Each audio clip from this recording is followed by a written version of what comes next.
dakika bunu yaparız. Bir 10 dakikada bunu yaparız.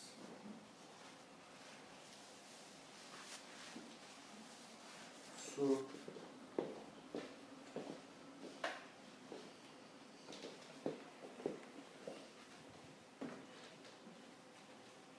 Şunu çekip orada yazıp alttan şeye de verseler, ne var içinde, ne kadar, ne kullanacak.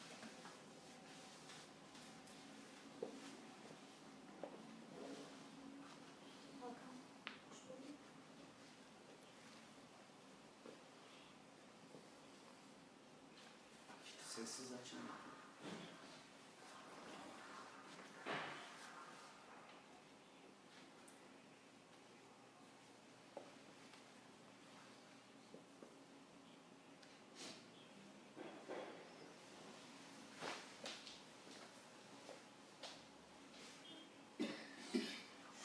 Aha!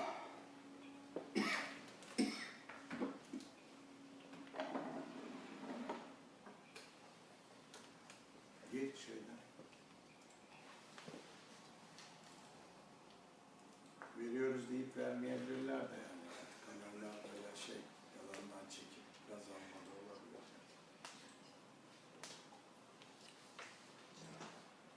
Canlı mıyız? Evet. Efendim, Maranki TV. Feridun biliyorsun kış ayları yani artık yavaş yavaş kendini göstermeye başladı. Geceler özellikle çok serin oluyor. Tabii önümüzdeki haftalarda havalarda iyice serinleyecek, üşütecek. Kış kendini iyiden iyiye hissettirecek ama tabii bu havalarda bir soğuk bir sıcak hastalıklar kapımızı çalıyor. Nezle olsun, grip olsun. Tabii bu noktada da vatandaşlar özellikle hastanelere gidiyor.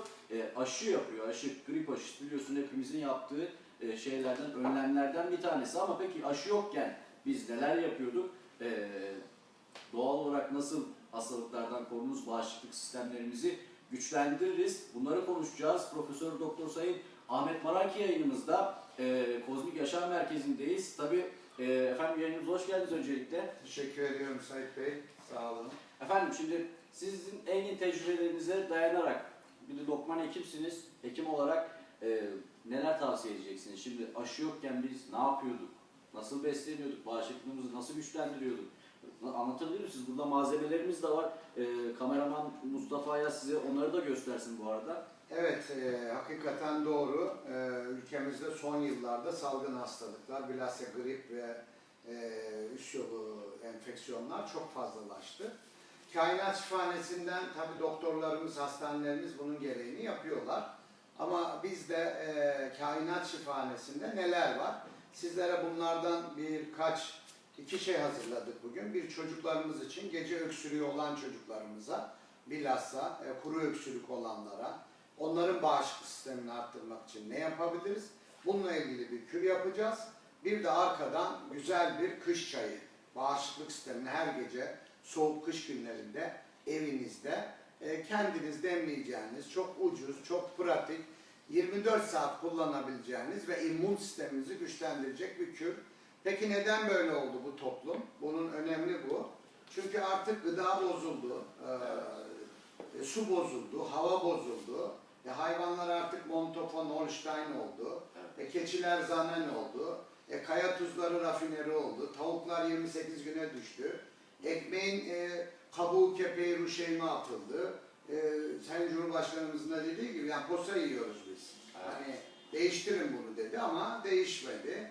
Artı bunun dışında şeker, eskiden pancar şekeri, Erzurum şekeri yenirdi. Şimdi 800 derece ısıl şeker. Onu da bırakın, nişasta bazlı nevreşeli şeker yiyoruz. Tamamen suni bir şeker.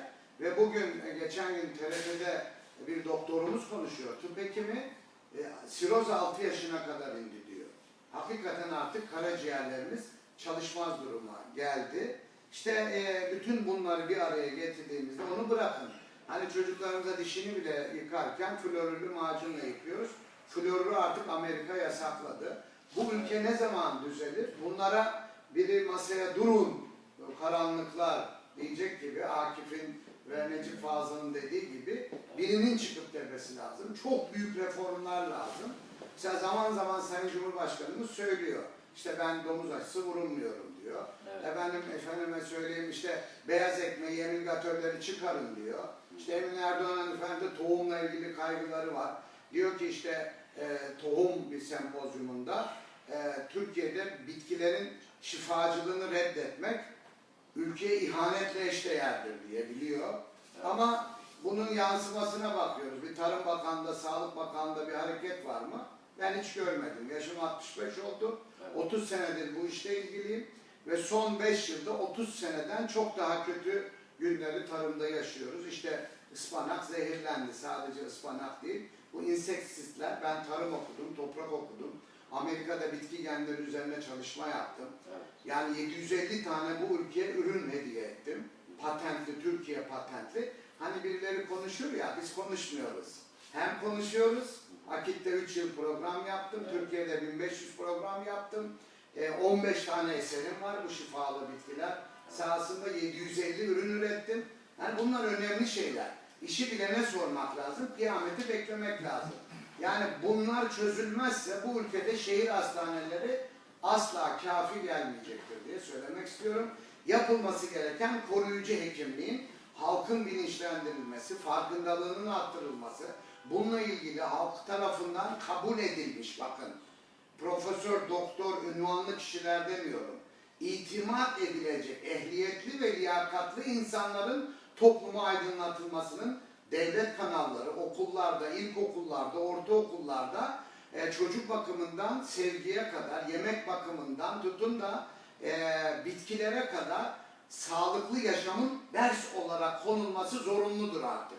Evet. Yani çocuğunuz doktor oluyor, öğretmen oluyor, evleniyor, çocuğu oluyor, çocuk bakımını bilmiyor.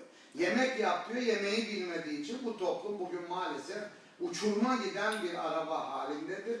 Bunun çözümünü de herhalde sanıyorum yine Sayın Cumhurbaşkanı çıkacak. Fermandır demesi gereklidir diye düşünüyorum. Bu temennilerimiz olur mu? Ben 65 senedir görmedim. Uçuruma giden araba hızla uçuruma doğru gidiyor. İşte şehir hastaneleri bunun örneği. Ne demek şehir hastanesi? Yani şu kadar hasta bu hastaneye gelecek. Gıda kirli, ilaçlarla çözülemiyor. Ameliyatlarla netice alınamıyor. Toplumumuzun belki 10 kişiden 3'ünün safra kesesi yok. Yani 10 kişiden 2'si şeker hastası. Yani biz kapakları değişmiş annelerimiz, işte ilaç torbaları olan anne babalarımız mutsuz, huzursuz kalan ömürlerini yaşıyor. Şehir hastaneleri buna evet güzel olsun, 5 yıldızlı olsun ama çözüm bu değil. Yani bir ülkede büyük hastaneler, büyük adalet sarayları varsa o ülkede adaletsizlikten ve sağlıksızdan söz edilir. Biz bunların çözümünü de Sayın Cumhurbaşkanımızdan fermanım diyerek bekliyoruz ama yapacak bu kadrolar bunu yapamaz. Rahmetli Özal döneminde Sağlık Bakanı, ben danışmanıydım rahmetli Özal'ın ve Adnan Kahveci Bey'in, Sağlık Bakanı'nı doktordan seçmemişti. O zaman başarılı olmuştu. Dolayısıyla bir manipülasyon burada söz konusu. Bir de ben diyorum ki Amerika'yı keşfetmeyelim. Ne yapalım? Yapılacak iş şu, Avrupa, Amerika ne yapıyorsa bu sağlık sahasında aynısını bizim ailemize, çocuklarımıza, değil mi, okullarımıza uygulayalım. Bunu bile yapsak bu ülke kurtulacaktır. Ama bu ülkedeki maalesef vahşi kapitalizmin, Türkiye'yi idare eden kolları, yerleşik düzenin emperyalist uşakları maalesef bunu engelliyorlar ve Cumhurbaşkanımızı aldatıyorlar. Zaman zaman da son Türk Dünyası Kurultayı'nda Cumhurbaşkanımız dedi ya 2 gün önce, evet dedi, ben biliyorum bu milli yerli ilaç ve havadanlıkların üretmek isteyenlerin engellendiğini ben biliyorum dedi. Çünkü biz bu raporları beyefendiye sunmaya çalışıyoruz. Ama durmak yok, yola devam diyoruz. Biz bütün bunları söyledikten sonra da büyük büyük konuştuk ama küçük küçük de çocuklarımıza mesela sağlık. Şimdi herkes öksürüyor. Buradan ben bir müjde vermek istiyorum. Anneler, lütfen çocuklarınız öksürdüğünde doktorlarımız da diyor hemen antibiyotiğe yüklenmeyin. Onun immün sistemini güçlendirin. Ne yapalım? Kuru öksürükler için. Hocam derdi ki burada kameramanımız da yaklaştırırsa bir turp gördüğünüz gibi. Turp dünyanın en güçlü, en alkali bitkisidir. %50,4 ile yeşil çaydan sonra ikinci dünyanın en güçlü bitkisi alkali, yani asiti yok eden, bedendeki asitleri atıp bağışıklık sistemini güçlendiren pek çok çözümsüz hastalıkların da çaresi turptur. Eskiden derler ki turp efendim gaz yapıyor. Efendim turp gaz yapmaz. Bağırsaklarınızda oluşmuş toksinlerden oluşan zehirli gazları atar. Yani bunun içindir. yanlış bir bilgiyi düzeltmiş olduk. İkincisi de bu turpu alacağız. Gördüğünüz gibi hemen annelere öksüren çocuklarınız tıkır tıkır öksürüyorsa, bağışıklığı sistemi düştüyse, gripse bunu buradan gördüğünüz gibi bu kapağını kesiyoruz. Şöyle çıkarıyoruz. Sonra bunun içini oyuyorsunuz böyle. Burada güzel bir şekilde oyup çıkarıyorsunuz. Şöyle bu şekilde bunu ve bunun şu alt kısmını da, kuyruk kısmını da bu şekilde kesiyorsunuz. Bakın böyle bir şey. Ve kestane balımızı, tabii ki balda da çok büyük sahtelikler var. Evet. Asla mısır şurubundan yapılmış. Çünkü geçen gün siz balı nerede yapıyorsunuz dedim. Ankara sanayide dedi. Dedim nasıl Ankara? Arılar orada mı? Kardeşim sen bal mı istiyorsun, bilgi mi istiyorsun dedi vatandaş.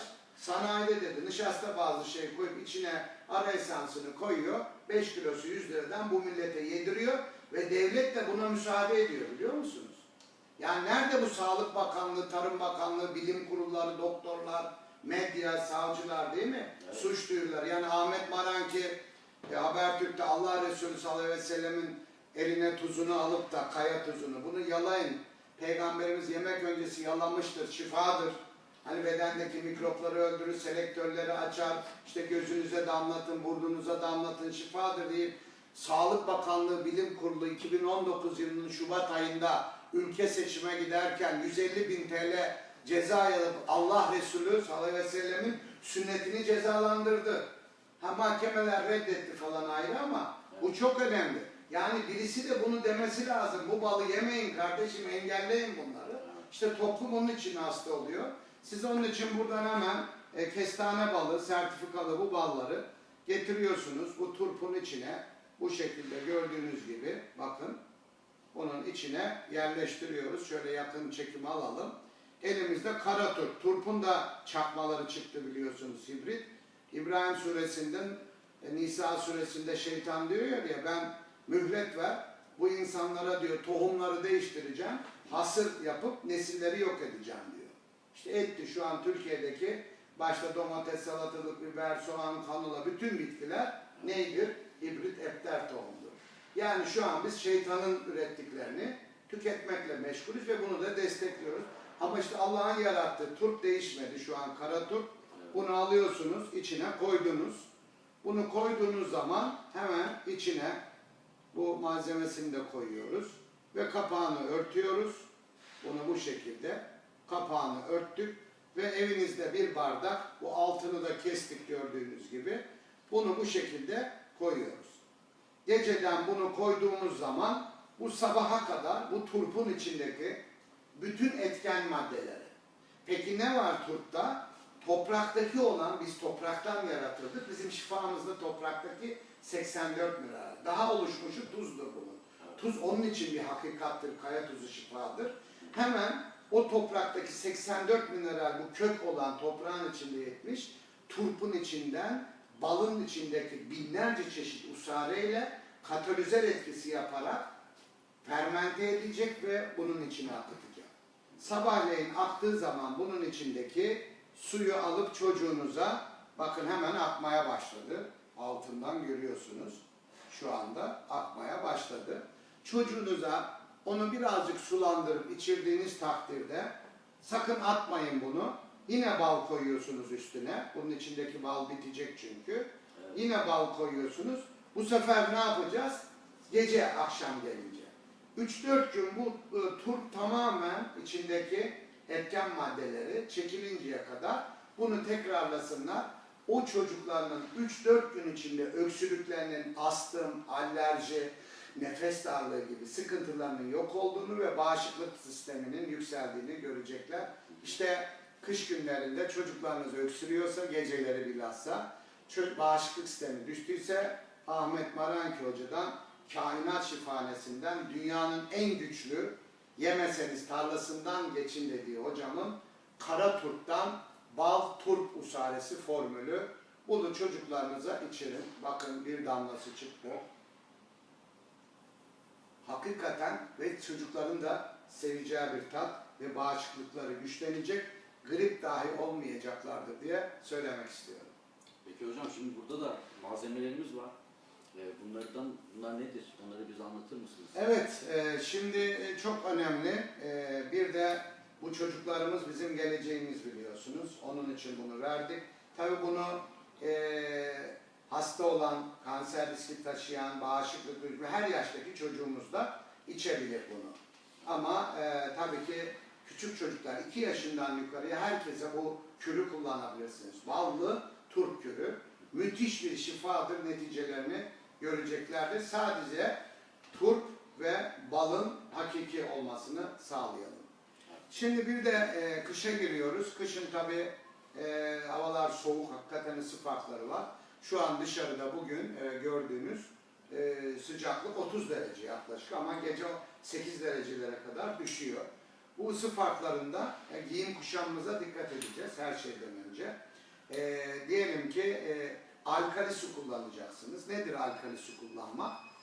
Suyunuzun içine karbonat ve az miktarda kaya tuzu atmak. Yani 1 litre suya 1-2 gram karbonat, 1-2 gram, 1 gram da tuz atmak 1 litre suya. Bunu içtiğiniz zaman uluslararası pH çubuğuyla bunu içine koydunuz. Hatta arkadaşlar Sertaç Bey bunu getirebilir. Bir tane çubuk böyle koyup ölçtüğünüzde 7-8-9 alkali su içersiniz. Bugün en büyük rahatsızlığımızın sebebi asitik yaşamdır. Asidoz, bedende asit oluşmasıdır. İşte bu yaptığımız turp kürü bu asiti yok edip alkali, çünkü dünyanın en güçlü alkali ürünü yeşil çaydan sonra turptur bakın. Çok önemli. Bunu yaptık. Yine yapacağımız ikinci en önemli bir kür de bu alkali su kürü. Kilonuzun ince kemikliyseniz 25 gram, normal kemikliyseniz 30 miligram, kalın kemikliyseniz 35 miligram kilo başına. Yani 60 kiloysanız 1,5 litre su içmeniz lazım. Ama hangi su? Alkali su içmemiz lazım. Nasıl yapacağız? Karbonat yani tuzun kepeği ve kristal tuzla yapacağız. 1 litre suyun içine 1 gram karbonat, yarım gram da kristal 84 mineral demek istiyorum. Koyup içtiğinizde 9 alkali su bedeninizdeki bütün asitleri atacak. Peki nereden anlayacağız? İdrarınıza baktığınızda böyle o yuvarlakların üstünün yağlı olduğunu, bedenden yağların atıldığını, kolesterol dediğimiz lipid yağlarının böbrekte atılmasına zorlandığını, böbrek hastalıklarına sebebiyet veren olumsuzluklar ortadan kaldığını göreceksiniz. Ve bedeninizdeki yağlanmanın azaldığını, toksinlerin atıldığını ve o idrarınızdaki pis kokulardan da bunu hissedeceksiniz. Bu da çok önemli. Şimdi onun için kışın bir çayımız var sizler için burada. Çok önemli bir kış çayı. Çok ucuz. Şunun maliyeti, bir aylık maliyeti bir aileye 25 TL. 3 çocuklu bir aileye 25 TL'ye bakın sağlıklı bir kış çayı kürü. Para da önemli. Yani büyük rakamlarla yapılacak sağlık kimse tercih edemiyor. Halkımız geçim zorluğu içinde çünkü. Ne yapacağız şimdi? Burada gördüğünüz gibi bir kuşburnu var. Bakın burada dağlarda kuşburnu nedir? Önce bunu bir anlatalım. Kuşburnu dünyada hani C vitamini hücre yenileyici özelliği vardır. Ama mandalin, portakal ve limona göre C vitamini yoğunluğu 25 kat yaklaşık fazla olan bir bitkidir. Onun için kuşburnu, marmelatı kuşburnunu mutlaka paket içinde ama bu ürünleri asla aflatoksinli kullanmasınlar. Kapalı paket halinde alsınlar. Çünkü üstlerinde aflatoksin küf yapabiliyor. Birazcık ne yapıyoruz? Biz burada hemen şimdi şöyle resmimizi açalım. Buradan azıcık içine ne koyuyoruz? Efendim ne hazırlıyoruz? Kış günlerinde geceleri bütün ailece içebileceğimiz kış çayı immün sistemi arttırıp grip salgını ve bağışıklık sisteminizi yükseltmek için. Birazcık gördüğünüz gibi kuşburnunu koyduk. Yoğun bir C vitamini hücre yapıcı. Burada portakal kabuğu. Siz olun evinizdeki portakalların kabuklarını atmayın ama dış kabuklarında parafin olabilir. Bu parafinleri atın. İç kabuklarını böyle beyaz kısmını alın. Getirin kurutun. Birazcık da bundan koyuyorsunuz. Portakal yoğun bir lif oranı var içinde yine. Yine burada gördüğümüz hibiskus, bamya çiçeği, nar çiçeği dediğimiz dünyada yine C vitamini yoğunluğu olan sigara bırakmak isteyenlerin çiğneyerek kullanabileceği. Bakın, sigara bırakmak isteyenler hibiskus alıp ağzında çiğnerlerse 1 saat sigara içemezler. İçindeki etken madde sigara içmeyi engeller ve akciğerlere çok etkili olduğu için de ve balgam sökmeye de elverişlidir. Biraz da hibiskusumuzdan koyduk. Çok önemli bir ürün. Hemen oradan limon kabuğumuz var. Yine limonun iç kabuğundan yine biraz attık. Ve tabii ki içine burada ne yapıyoruz? Meyve yedik değil mi? Evet. Elma yedik, armut yedik. Hatta yediğiniz bütün meyvelerin kabuklarını atmayın. Evinizde biriktirin, kurutun. Nasıl bunlar atmadık? Getirin bunlardan da içine. O elma kabuklarınızı falan da, mandalin kabuklarınızın hepsini içine, armut kabuklarınızı koyuyorsunuz. İşte limonunuzun güzel kabuğunu koyuyorsunuz. Süremiz bitti. Toparlayalım. Evet. Ve suyumuzu hemen içine alalım. Evet. Hocam ben size yardım. Suyumuzu koyuyoruz şöyle. Koyalım. Gördüğünüz gibi hibiskus, elma kabuğu, armut kabuğu ve bütün evinizdeki meyveler, bamya çiçeği. Bunu koyduk. Tabii ki içine ne koyuyoruz? Zencefil ve zerdeçal karışımını da koyuyoruz birazcık içine. Zerdeçal. Hatta zencefil kök olarak da yine zencefilden biraz koyduk. Ve bunu içine koyduk gördüğünüz gibi. Bu terkibi 10 dakika bekledikten sonra ne yapıyoruz? Her gün evde çocuklarımızla birlikte içerek bağışıklık sisteminde kış günlerinde sağlıklı, mutlu bir kış çayı Maranki Hoca'dan. Çok teşekkür ederim. Şifa olsun diyoruz. Çok sağ olun. Evet, Profesör Doktor Ahmet Maranki ile birlikte kış aylarında bağışıklık sistemimizi nasıl kuvvetli tutacağımızı öğrendik diyelim ve sözü tekrar İstanbul'a bırakalım.